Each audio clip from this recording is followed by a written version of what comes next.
ব্যক্তিগত সংগ্রহ নয়, রীতিমতো এক জাদুঘর।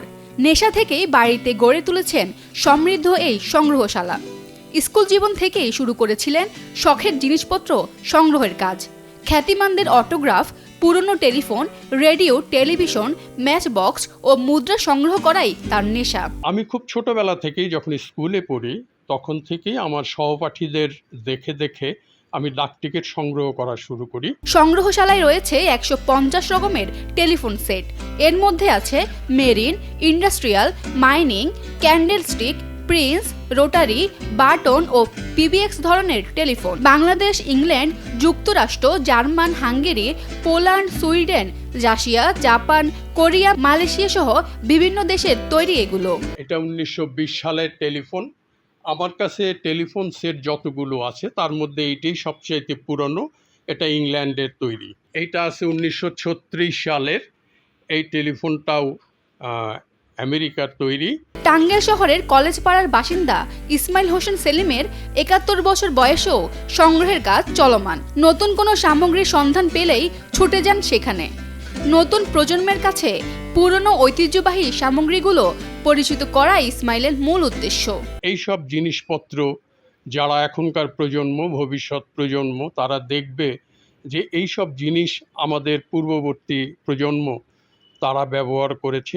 দেশ বিদেশের খ্যাতিমান 60 জন ব্যক্তির অটোগ্রাফ রয়েছে ইসমাইল হোসেনের সংগ্রহে। নবম শ্রেণীতে পড়ার সময় তার স্কুলে অতিথি হয়ে এসেছিলেন সাহিত্যিক ইব্রাহিম খাঁ। তার অটোগ্রাফ সংগ্রহের মধ্য দিয়ে গুণীজনদের অটোগ্রাফ সংগ্রহ শুরু। এরপর নিয়েছেন Nelson Mandela, Mother Teresa, Kofi Annan, Boutros Ghali, Edmund Hillary, Donald Reagan, রবীন্দ্রনাথের সাহিত্য নিয়ে কাজ করা ব্রিটিশ লেখক উইলিয়াম রাদিচে প্রমুখ। 1992 থেকে সরাসরি এবং পত্র যোগাযোগের মাধ্যমে এগুলো সংগ্রহ করেছেন তিনি। ইস্ট ইন্ডিয়া কোম্পানির আমলের এবং ব্রিটিশ ভারত আমলের বিভিন্ন দলিলপত্র এবং পোস্টার।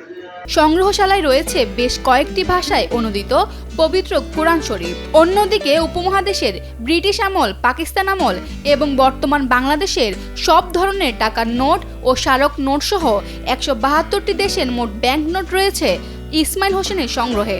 এর মধ্যে রাশিয়ার একটি 1912 সালের নোট সবচেয়ে পুরনো। অনলাইন বিক্রেতা ও জাদুঘর থেকে কেনা এবং বিনিময়ের মাধ্যমে সংগ্রহ করা হয়েছে এগুলো।